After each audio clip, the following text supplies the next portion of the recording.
vamos a lo que es el recuerdo de un barrio del Cordón, cómo empezaron nuestros inicios.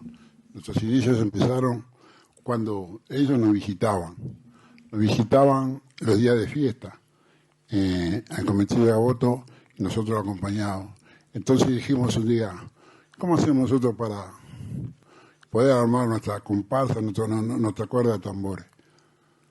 Y bueno, empezamos a recorrer los barrios, armamos nuestra comparsa, los visitamos a ellos, visitamos al barrio sur, al barrio Palermo, qué maravilloso. Cuando entramos en Encina, los 6 tambores, los 3 negritos que estábamos tocando, era una romería. Morenos acá, morenos allá, toda la gente, y nos aplaudía y nos aceptaba con una satisfacción, todo el barrio nos aplaudía. Teníamos el temor, ¿no?, de que a lo mejor no íbamos a gustar. Y le estoy hablando de los años 45, 50, por ahí, 56.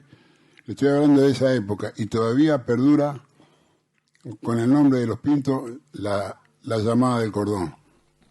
El piano lo tengo que hacer yo por permiso. Empezamos por copiarle a la llamada de Ancina un piano liso, base.